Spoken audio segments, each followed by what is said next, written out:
The crystalline dome of Nexus Station hummed with tension as 47 species gathered to decide humanity's fate. Ambassador David Torres felt the weight of billions of lives pressing down on his shoulders as he walked through the curved hallways toward the Judgment Chamber. The alien architecture seemed designed to make humans feel small and insignificant, with its towering spires and impossible geometric patterns that hurt to look at directly. High Arbiter Voss waited at the center of the chamber, her massive form dominating the space. Her tentacles writhed with barely contained disgust as she reviewed the charges one final time. The other representatives sat in their designated sections, each species maintaining careful distance from their neighbors. The Aquatic World's delegation floated in their specialized tanks, while the silicon-based life forms pulsed with soft light from their energy pods. Humanity stands accused of excessive aggression, violation of the non-interference protocols, and disruption of established trade routes, Voss announced, her voice carrying through the chamber's translation systems. Your species has proven incompatible with civilized galactic society. Torres straightened his shoulders and looked directly at the High Arbiter. These charges are based on actions taken to protect innocent lives. We make no apologies for choosing compassion over compliance. The evidence chambers activated, projecting three-dimensional displays of humanity's supposed crimes. The first showed human military forces intervening in the Kepler-7 conflict, where the native population was being systematically exterminated by corporate mining operations. The second displayed unauthorized human colonies in contested space settlements that had been built to house refugees from various galactic conflicts. The third and most damning showed the rescue of an entire slave population from the mining world of Titan III, an operation that had violated the property rights doctrine that had stood unchallenged for millennia. These actions demonstrate a pattern of behavior that threatens the stability of our established order, declared Representative Korth from the manufacturing guilds. Humanity consistently chooses chaos over peace, violence over negotiation. Torres stepped forward, his voice carrying clearly through the chamber. You call it chaos when we free slaves. You call it violence when we stop genocide. Perhaps your definition of peace is different from ours.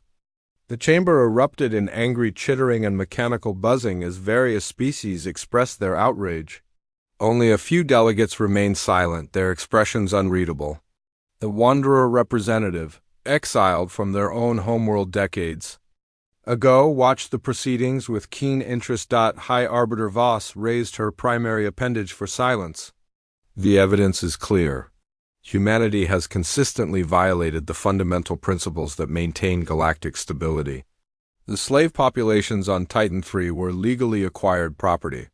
The mining operations on Kepler-7 were conducted under proper CORPORAT licensing.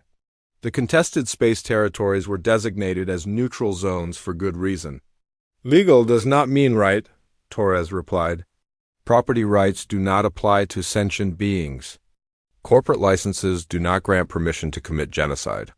Neutral zones should not become hiding places for atrocities. The debate continued for hours, with each species presenting their position. The silicon-based life form spoke of the need for predictable order in galactic affairs. The aquatic worlds worried about the precedent of military intervention. The manufacturing guilds feared the economic disruption caused by human interference with established trade routes. Only the hive collectives offered any support, their representatives speaking in the complex harmonic language that few species could understand. The small warm ones fight for principles that resonate with collective good. Their actions serve the greater harmony, not the lesser order. But their support was not enough. As the final votes were tallied, the result became clear. 39 species voted for exile, 5 abstained, and only 3 voted against. The decision was overwhelming and decisive. High Arbiter Voss stood to deliver the final judgment. By the authority granted to this council by the Galactic Charter, humanity is hereby exiled from all recognized galactic territories. A barrier will be constructed beyond the outer rim, powered by the combined technologies of the council species. Humanity will be forbidden from entering any of the 37 recognized galactic territories. Torres felt the words like physical blows, but he kept his expression neutral. History will judge who was truly civilized here today. History is written by those who maintain order, Voss replied. Your species has chosen chaos. Now you will live with the consequences. The transmission to the human fleet waiting beyond the barrier was brief and encrypted. Admiral Rick Stone received the verdict in his command center aboard the flagship Defiance. The bridge crew looked to him for guidance as the reality of exile settled over them. Sir, what are your orders? Asked Zaid, a young officer whose family had been among the refugees saved from the corporate wars. Stone studied the star charts, displaying the vast emptiness beyond the outer rim. Signal all ships. We're going home, but not the home they expect us to go to. They think they've caged us. They have no idea what they've unleashed. As the last human ships retreated beyond the barrier, the construction crews began their work. Massive energy generators were positioned at strategic points, creating a wall of pure force that would contain humanity in the dark space between galaxies. The barrier stretched for light years in every direction, a prison designed to last forever. The Council representatives watched the barrier's activation with satisfaction. High Arbiter Voss personally activated the final generator, her tentacles manipulating the complex controls with practiced ease. It is done. The galaxy is safe from human chaos. But in the depths of space beyond the barrier, Admiral Stone addressed his fleet over the general communication channel. They've given us exactly what we need. Time, space, and a reason to become something they never imagined. We're not prisoners out here. We're free to build something better. The exile that was meant to end humanity's influence on galactic affairs had only just begun. In the darkness beyond the outer rim, a new chapter in human history was about to unfold, one that would reshape the galaxy in ways the Council could never have anticipated. The barrier hummed with power, its energy fields crackling across the void. On one side lay the ordered galaxy of the Council, with its rigid hierarchies and ancient laws. On the other side, humanity faced the unknown with the same stubborn determination that had brought them to this moment. They had been judged unfit for galactic civilization. Now they would have the chance to prove what humanity could accomplish. When freed from the constraints of someone else's definition of order, 50 years had passed since the barrier sealed humanity away from the galaxy, and the void beyond the outer rim had become something no one expected. Dr. Lisa Shun walked through the corridors of Research Station Alpha, her footsteps echoing in the metal hallways that had become humanity's new frontier. The station orbited a rogue planet in the darkness between galaxies, its surface covered with laboratories and testing facilities that would have been impossible under Council oversight. The breakthrough came during a routine quantum mechanics experiment. Chun had been working on faster-than-light communication when she discovered something remarkable about the space beyond the barrier. The energy fields that imprisoned humanity had an unexpected side effect.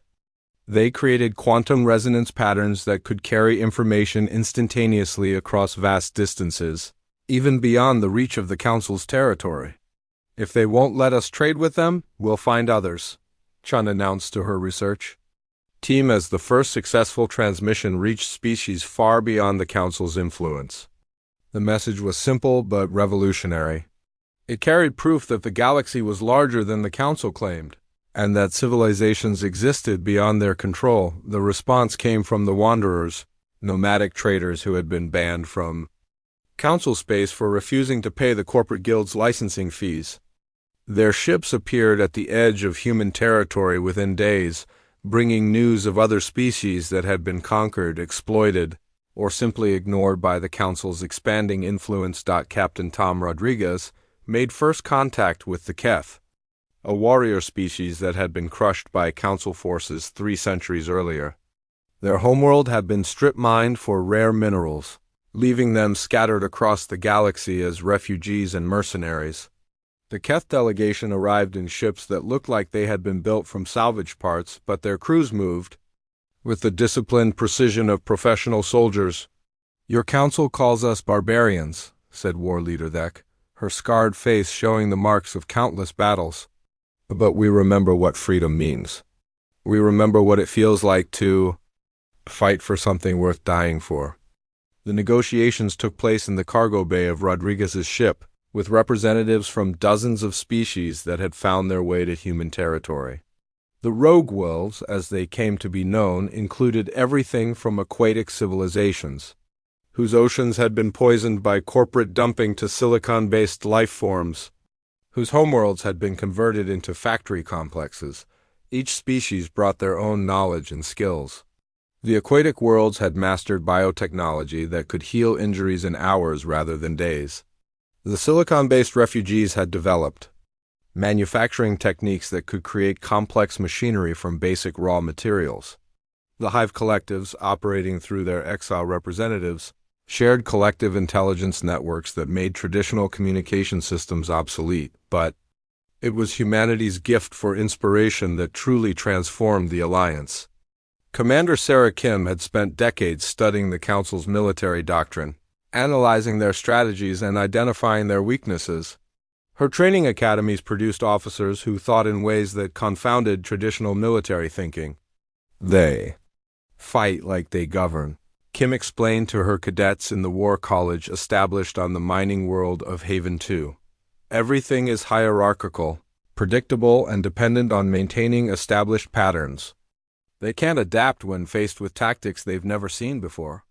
The training exercises that followed would have horrified Council military observers. Human officers worked alongside Keth warriors, wanderer navigators, and refugee scientists to develop new forms of warfare. They learned to fight without traditional supply lines, to coordinate attacks using quantum communication networks, and to turn the enemy's strengths against them. The first major test came when a Council patrol fleet discovered one of the refugee settlements. The patrol commander, expecting easy prey, found instead a coordinated defense that used every advantage of the local terrain. Ships that should have been helpless against military vessels proved capable of remarkable tactical flexibility. Admiral Stone watched the battle from his command center, noting how the refugee forces adapted their tactics in real time. "They're not just fighting for territory," he observed. "They're fighting for the right to exist. That makes all the difference." The victory sent shockwaves through the refugee communities. For the first time since their exile, various species had successfully resisted Council military forces. The news spread through the underground networks that connected the oppressed populations throughout the galaxy. More species began to make contact with the human alliance. The deep miners, who had been forced to work in dangerous conditions for centuries, sent representatives asking for help. The agricultural worlds, whose populations had been reduced to subsistence farming while their products fed the Council's elite, requested technical assistance to improve their situation. Dr. Chun's communication networks became the backbone of a growing resistance movement. Information flowed between worlds that had never been able to communicate before. Plans were coordinated across vast distances. Most importantly, hope began to spread among populations that had long ago given up on the possibility of freedom. The Council's response was predictable. They increased security around the barrier, stationed additional patrol fleets at strategic points, and began monitoring communication traffic more closely. High Arbiter Voss issued new decrees, requiring stricter oversight of all interspecies contact, but the damage was already done. The exile that was meant to isolate humanity had instead created something unprecedented. A growing coalition of the dispossessed, the forgotten, and the oppressed had found unity under human leadership. They were guided by principles that the Council had long abandoned in favor of stability and profit. Justice became more than just a concept. It became a rallying cry for species that had been denied basic rights for generations. Freedom was no longer just a human ideal. It became the foundation of a new form of galactic civilization, the underground railroad that smuggled refugees to safety beyond the barrier operated with clockwork precision. Ships that appeared to be simple cargo vessels carried advanced technology and skilled personnel, communication networks that looked like routine commercial traffic. Carried strategic intelligence and coordination orders. Commander. Kim's training programs expanded to include specialists from every allied species. The resulting military doctrine was unlike anything in galactic history. It emphasized flexibility over firepower, intelligence over brute force, and coordination over individual heroics. "We're not trying to defeat the Council in open battle," Kim explained to her senior staff. "We're trying to make their system of control impossible to maintain. Every successful rescue mission, every successful defense, every act of resistance makes their authority a little weaker." The transformation was remarkable. The darkness beyond the barrier had become a forge where new forms of civilization were being created. Species that had been enemies under the Council's divide and conquer policies found common ground in their shared desire for freedom, the exile that was meant to end humanity's influence on galactic affairs had instead created the foundation for a new kind of galactic order, one based on voluntary cooperation rather than forced compliance, on mutual aid rather than exploitation, and on the revolutionary idea that all sentient beings deserve the same basic rights and freedoms. The barrier still hummed with power, but it no longer felt like a prison. It had become a shield, protecting the growth of something that would eventually challenge everything the Council represented. The mining world of Titan III had been silent for 3 days before the Council's investigation team arrived. Chief Inspector Moloch descended through the planet's toxic atmosphere in his heavily shielded transport, expecting to find the usual signs of worker unrest or equipment failure. Instead, he found something impossible that challenged everything he thought he knew about the galaxy's security. The mining complex stretched across the planet's surface like a mechanical cancer, its processing plants and worker dormitories designed for maximum efficiency rather than comfort. The slave population had numbered in the millions, representing dozens of species captured in various corporate expansion campaigns. Now the facility stood empty, their machinery still running, but their workforce completely vanished. Security recordings showed the impossible. Ships that seemed to phase through solid matter appeared without triggering any alarms. Weapons that disabled guards without causing permanent harm left no energy signatures that the sensors could detect. Most disturbing of all, the recordings showed slaves walking away as free beings, their restraint collars somehow deactivated without setting off the emergency protocols. "This is impossible," Moloch reported to his superiors. "The barrier prevents human ships from entering Council space. Our sensors show no signs of human technology, no energy signatures that match their known capabilities." But the evidence was undeniable. The entire slave population had been evacuated with surgical precision, while the corporate overseers had been left alive but humiliated. They had been found tied up in the executive dining hall, forced to wear the same restraint. Collars that had been used on their workers. General Marcus Webb watched the investigation reports from his command ship just beyond sensor range. The vessel looked like a standard asteroid mining platform, its hull covered with the kind of industrial equipment that would blend perfectly with the background noise of any industrial system. The reality was far more sophisticated. Phase 1. Complete, Webb reported through the quantum communication network. The Underground Railroad is operational. 23 successful evacuations with 0 casualties on our side. The technology that made such operations possible had been developed during the long years of exile. Human engineers had learned to work with the quantum resonance effects created by the barrier, discovering ways to manipulate matter at the subatomic level. Ships could temporarily shift their molecular structure to pass through solid barriers, becoming partially incorporeal for short periods. The weapons technology was equally revolutionary.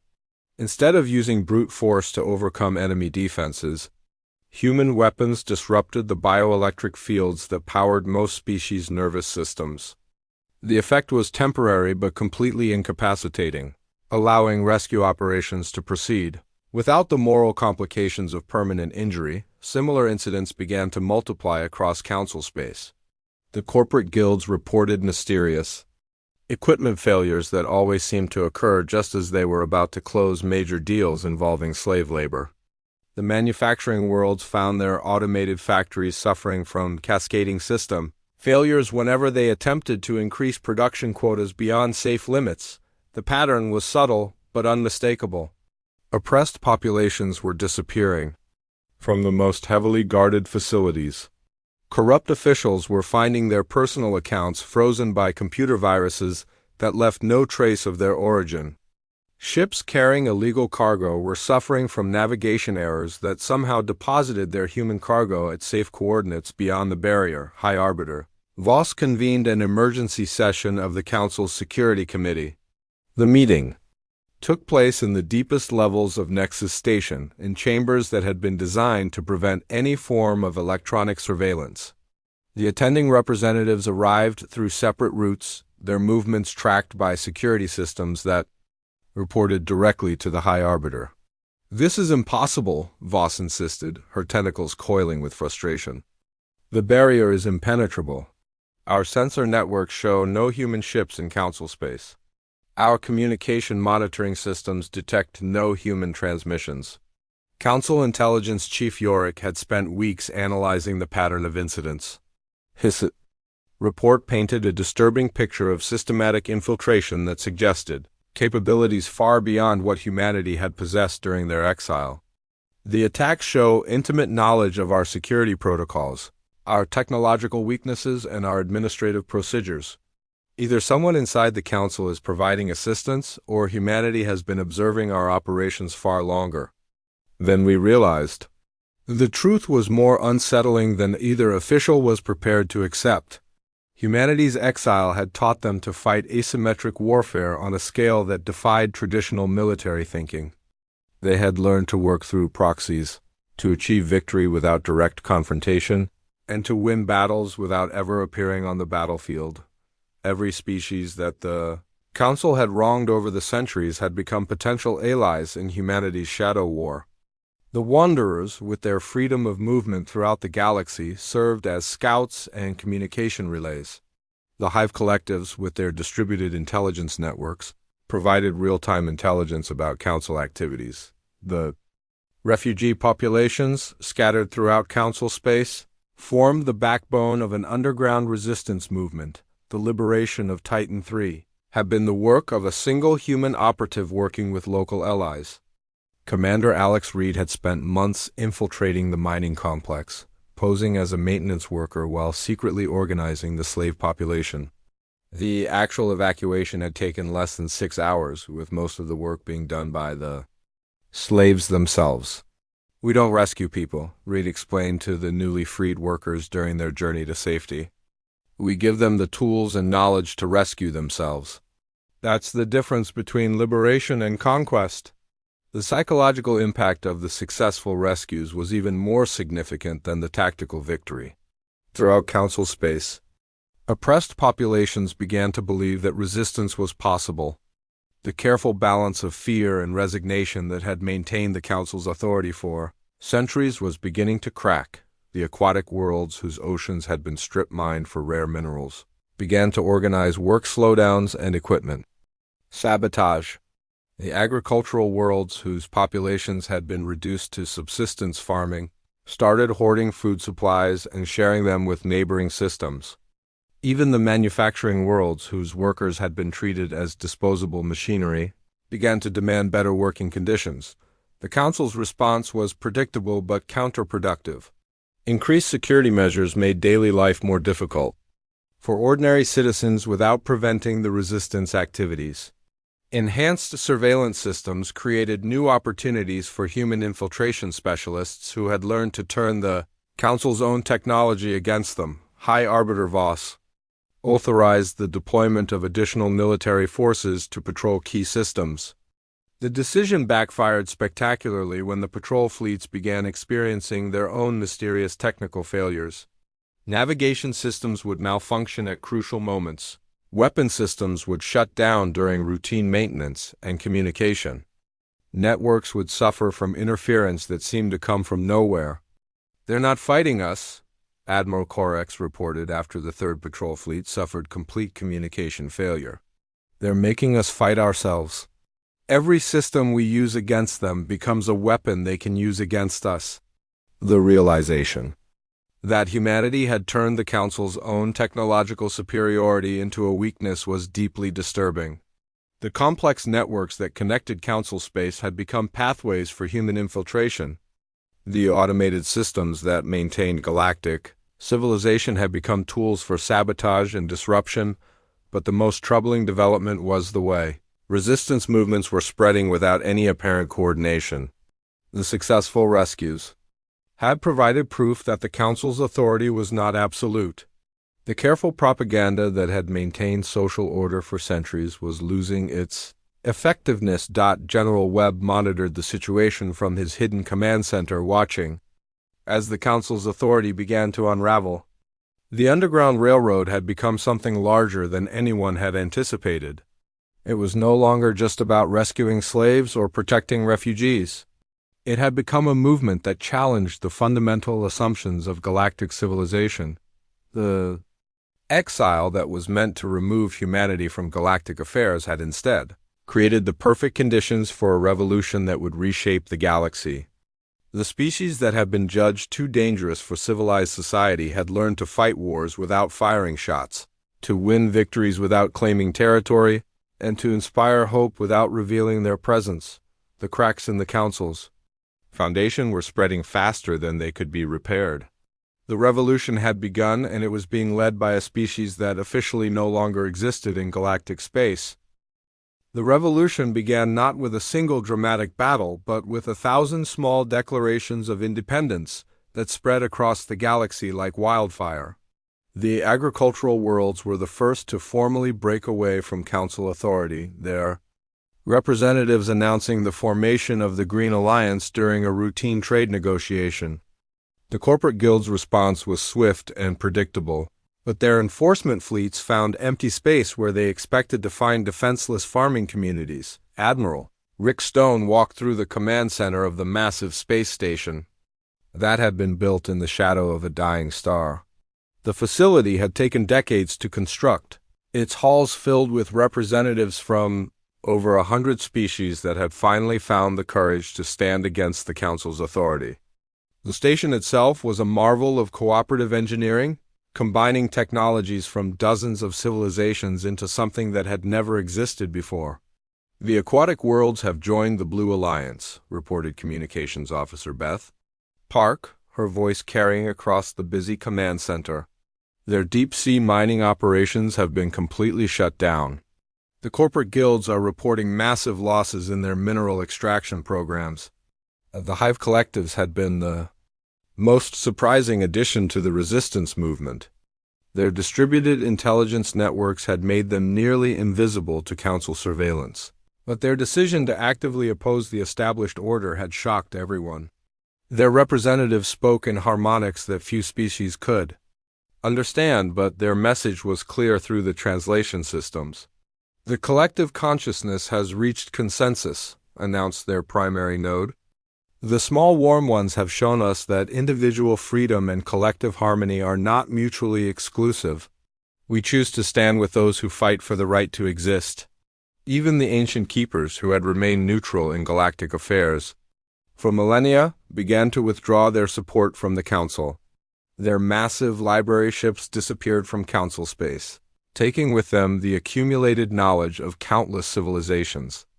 The loss of their historical archives was a devastating blow to the Council's claims of legitimate authority. President Emma Foster stood before the largest fleet in human history. But it was not just human ships that filled the void beyond the barrier. Vessels from dozens of species bearing the insignia of the Free Worlds Coalition had gathered for what everyone understood would be the final confrontation. The fleet represented something unprecedented in galactic history, a truly voluntary alliance of species united by shared principles rather than economic necessity or military conquest. Today we don't just return to the galaxy, Foster announced over the general communication channel. We return to remake it. The age of the Council is over. The age of free peoples begins now. The assault on the barrier was the culmination of 50 years of preparation and technological development. Human engineers had discovered that the energy field that imprisoned them could be manipulated using the same quantum resonance principles that powered their communication networks. Instead of trying to break through the barrier, they had learned to absorb its energy and redirect it for their own purposes. The massive generators that had maintained the barrier for half a century suddenly began to pulse with new patterns. The energy that had been used to contain humanity was channeled into the Coalition's ships, supercharging their weapon systems and defensive shields. The Council's impregnable prison became the fuel that powered their own defeat. High Arbiter Voss watched in horror from the command center of Nexus Station as the barrier collapsed in a cascade of light that could be seen from across the galaxy. The energy discharge disrupted communication networks throughout Council space, leaving military commanders unable to coordinate their response to the sudden appearance of the Coalition fleet. "This is impossible," Voss transmitted to her remaining allies. "The barrier was designed to last forever. Our greatest scientists assured us that it could not be breached." But the Coalition ships were already spreading throughout the galaxy, their movements coordinated by the quantum communication networks that had been developed during the exile. The space battles that followed were unlike anything in recorded history, with human tactical doctrines proving devastatingly effective against the rigid military formations that the Council had relied on for centuries. Ships appeared where sensors showed empty space, using the molecular phase technology that had been perfected during the Underground Railroad operations. Fleets coordinated their attacks with impossible precision, their quantum communication systems allowing real-time tactical adjustment across vast distances. Most importantly, every Council defeat triggered uprisings on nearby worlds as oppressed populations rose up, knowing that liberation was finally possible. Captain Ann Miller commanded the flagship Defiance as it approached the heavily defended system that housed the Council's primary military academy. The engagement was brief but decisive, with the Academy's defense fleet surrendering after their command systems were compromised by infiltration viruses that had been planted years earlier by human intelligence operatives. "We're not here to destroy you," Miller transmitted to the Academy's commander. "We're here to offer you a choice. Join us in building something better or be left behind by history." The psychological impact of the Coalition's victories was even more significant than their tactical success. The Council's authority had been built on the assumption that resistance was futile, that their technological superiority made opposition impossible. The sudden appearance of a force that could match their capabilities while fighting for principles they had long abandoned was deeply demoralizing. General Webb coordinated the liberation of the slave worlds, his forces moving with surgical precision to disable the control systems that had kept billions of beings in bondage. The operations were conducted with the same careful attention to minimizing casualties that had characterized the Underground Railroad, but on a scale that transformed entire sectors of the galaxy. "Every being we free becomes a new ally," Webb explained to his staff officers. "We're not conquering territory. We're liberating potential." That's what makes this revolution different from every other war in galactic history. The corporate guilds' response was predictable but ineffective. Their private security forces were designed to intimidate unarmed workers, not to fight against military units that had been trained in asymmetric warfare. Their automated factory ships found themselves outmaneuvered by vessels that could literally phase through their defensive shields. The manufacturing worlds experienced a different kind of liberation. Instead of military conquest, they found themselves transformed by the introduction of new technologies and organizational principles. The harsh working conditions that had been justified by economic necessity were replaced by systems that prioritized worker safety and environmental sustainability. The Wanderers, who had been the Coalition's first allies, served as guides and negotiators in the liberated systems. Their knowledge of galactic trade routes and cultural practices proved invaluable in establishing new forms of economic cooperation that benefited all participating species rather than just the corporate elite. High Arbiter Voss made her final stand at Nexus Station, surrounded by the last loyal Council fleets. The station's massive defensive systems had been designed to withstand siege warfare, but they proved ineffective against the Coalition's infiltration tactics. The same quantum communication networks that coordinated the fleet also carried computer viruses that systematically compromised the station's control systems. "You will destroy everything we built," Voss transmitted to the approaching Coalition fleet. "The galaxy has known peace and prosperity under Council rule for over 1,000 years. Your revolution will bring chaos and destruction." President Foster's response was broadcast across the galaxy, carried by communication networks that had been liberated from Council control. "That's the point. You built a prison and called it civilization. You created prosperity for the few by enslaving the many. We're here to tear down your system and build something better." The final battle was anticlimactic. Nexus Station's defenses collapsed as its own security systems were turned against it. The Council's leadership was captured rather than killed, their surrender broadcast to every world in the galaxy. The age of the Council was ending not with a catastrophic explosion, but with a quiet recognition that their authority had become irrelevant. The Coalition fleet spread throughout the galaxy, but their ships carried teachers and engineers rather than occupying armies. The revolution's success had proven that voluntary cooperation was more powerful than forced compliance, that shared principles could unite species that had been enemies for centuries, the exile that was meant to end humanity's influence on galactic affairs had instead created the force that would reshape the galaxy itself. The species that had been judged too dangerous for civilized society had proven that their vision of civilization was both more inclusive and more sustainable than the system they had overthrown. The real work of building a new galactic order was just beginning, but the foundation had been laid by 50 years of preparation and the courage of billions of beings who had chosen freedom over security, hope over resignation, and the future. Over the past, the signing ceremony took place on New Geneva, a space station built from the wreckage of the old Council fleet, its hull plates telling the story of liberation through their patchwork design. Representatives from over 200 species gathered in the main assembly hall, a vast chamber that had been designed to accommodate the diverse physical needs of galactic civilization. The air mixture was carefully balanced to support both oxygen-breathing and methane-breathing species, while specialized gravity fields allowed creatures from low-gravity worlds to participate alongside those from high-gravity environments. David Torres, now Secretary General of the Galactic Federation, stood before the assembled delegates with the weight of history pressing down on his shoulders. The document he held would either usher in a new age of galactic civilization or become another failed attempt at unity in a galaxy that had known too much division. The Galactic Charter of Rights and Freedoms represented the collective wisdom of hundreds of species, each contributing their own understanding of what freedom meant. "No species may be held in bondage," Torres read from the Charter's opening article. "No being may be denied the right to self-determination. No world may be stripped of its resources without the consent of its inhabitants. These principles form the foundation of our new galactic order."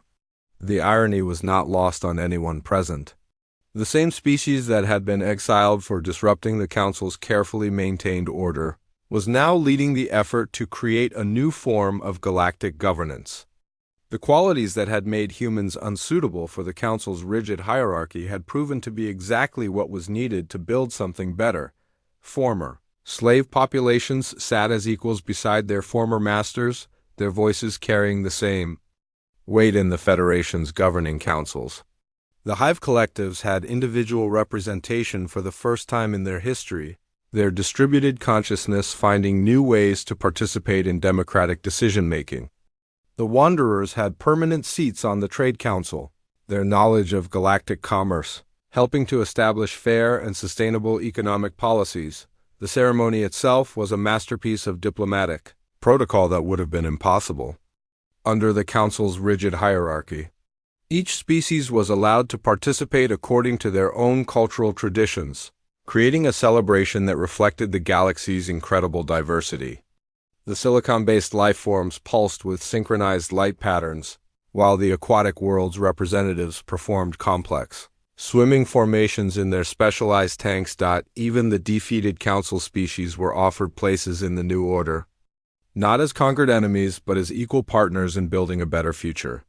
The gesture was controversial among some of the liberated populations, but it demonstrated the Federation's commitment to its founding principles. Former High Arbiter Voss sat in the same assembly hall where she had once pronounced humanity's exile, now serving as a delegate from the manufacturing worlds. 50 years ago, you exiled us because we disrupted your order, Torres addressed the assembly. Today, we invite you to join us in building something better. A galaxy where strength serves justice, not the other way around. The debates that led to the Charter's final form had been intense and sometimes heated. The deep miners demanded strict environmental protections to prevent the kind of ecological devastation that had destroyed their homeworld. The agricultural worlds insisted on food security provisions that would prevent future famines. The Hive collectives proposed collective, decision-making processes that could incorporate both individual and group consciousness. Dr. Lisa Shun, now director of the Federation's Science Council, had worked tirelessly to ensure that the Charter included provisions for technological sharing and collaborative research. The quantum communication networks that had made the revolution possible were being expanded to connect every world in the galaxy, ensuring that knowledge and innovation could flow freely between species. We have learned that isolation breeds stagnation, Chun explained to the delegates. The Council's system of controlled information flow prevented the galaxy from reaching its full potential. Our new networks will ensure that every species can contribute to our collective advancement. The economic provisions of the Charter were perhaps the most revolutionary. The corporate guilds' monopolistic practices were replaced by cooperative frameworks that ensured fair distribution of resources and opportunities. The manufacturing world's harsh working conditions were eliminated through mandatory safety standards and worker protection rights.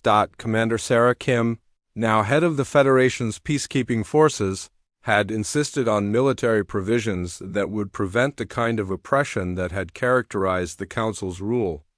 The new military doctrine emphasized protection rather than conquest, with peacekeeping forces drawn from multiple species and trained to intervene only when requested by local populations. We are not building an empire, Kim explained to the military representatives. We are creating a system of mutual defense that protects the weak without empowering the strong to dominate others. Our strength comes from our diversity, not from our ability to impose our will. The signing ceremony stretched across multiple days, with each species adding their unique form of agreement to the Charter. The Wanderers carved their signatures into metal plates that would travel with their ships throughout the galaxy. The Hive collectives added their harmonics to a complex musical composition that would be broadcast from every Federation world. The silicon-based lifeforms encoded their agreement into crystalline matrices that would preserve their commitment for millennia. The moment that defined the new galactic order came when former High Arbiter Voss approached Torres after the ceremony.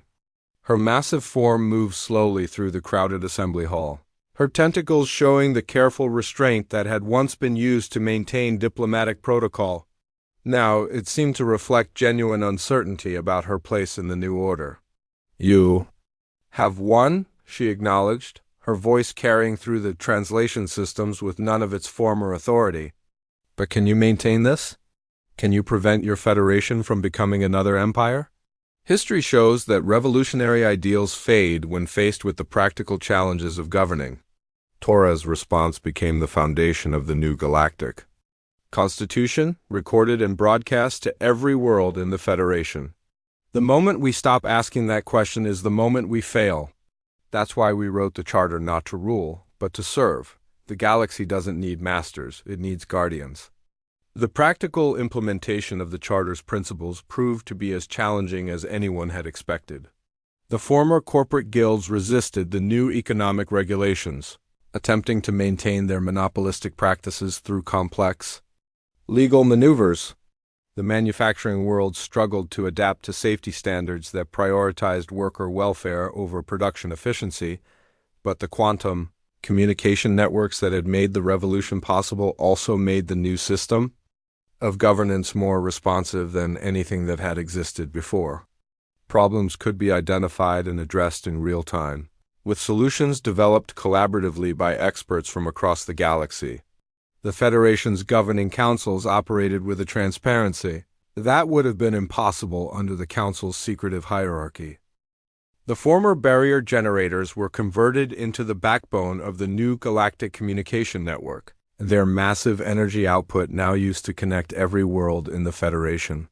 The walls that had once imprisoned humanity now served as the foundation for a system that ensured no species would ever face oppression alone again. President Foster established the Federation's capital on the space station that had been built from the wreckage of the old Council fleet. The symbolism was intentional and powerful, demonstrating that the new order was literally built from the remains of the old. The station's halls were filled with art and cultural artifacts from across the galaxy, creating a living museum of galactic diversity. The transformation of the former slave worlds was perhaps the most dramatic example of the Charter's impact. Planets that had been stripped of their resources were restored through massive ecological rehabilitation programs. Populations that had been forced into bondage were given the tools and knowledge needed to rebuild their societies according to their own values and traditions. The Keepers, who had withdrawn their support from the Council during the Revolution, began to return to galactic society. Their massive library ships docked at Federation stations, their accumulated knowledge once again available to all species. The decision to share their archives freely rather than restricting access to approved researchers represented a fundamental shift in how information was valued. The Underground Railroad that had begun as a rescue operation for enslaved populations evolved into a galaxy-wide system of mutual aid. Ships that had once smuggled refugees to safety now carried teachers, engineers, and medical personnel to worlds that needed assistance. The network that had undermined the Council's authority became the foundation for the Federation's commitment to helping all member species reach their full potential. General Webb, now director of the Federation's Emergency Response Corps, coordinated relief efforts that would have been impossible under the Council's bureaucratic system. Natural disasters, equipment failures, and other emergencies were addressed by rapid response teams drawn from multiple species, each contributing their unique capabilities to the common effort. The former Council's military academies were transformed into institutions that taught conflict resolution and peacekeeping rather than conquest and control. The officers who graduated from these programs were trained to see military force as a last resort, to be used only when all other options had been exhausted. The economic transformation was equally dramatic. The corporate guild's extractive practices were replaced by sustainable development programs that ensured long-term prosperity for all participating species. The manufacturing world's harsh working conditions were eliminated through automation and worker-owned, cooperative structures that gave everyone a stake in their success. A century later, the galaxy thrived under the Federation's protection in ways that would have been unimaginable under the Council's rule. Trade flowed freely between species that had once been kept isolated from each other. Scientific advancement accelerated as knowledge was shared rather than hoarded. Wars still occurred, but they were settled through mediation and negotiation rather than conquest and occupation. The Federation archives contained a holographic display of the original Council verdict, humanity's exile decree preserved as a reminder of how quickly legitimate authority could become oppressive tyranny. Visitors from across the galaxy studied the document as part of their civic education, learning how the greatest threats to freedom often came from those who claimed to protect it. The final entry in the historical record came from an aging David Torres recording his memoirs in the twilight of his long career. They exiled us to save their galaxy from our chaos. Instead, we saved the galaxy from their order. Sometimes, the greatest gift you can give civilization is to tear it down and build something better. That's what humans do best. We break things. that need breaking, and we build things that need building.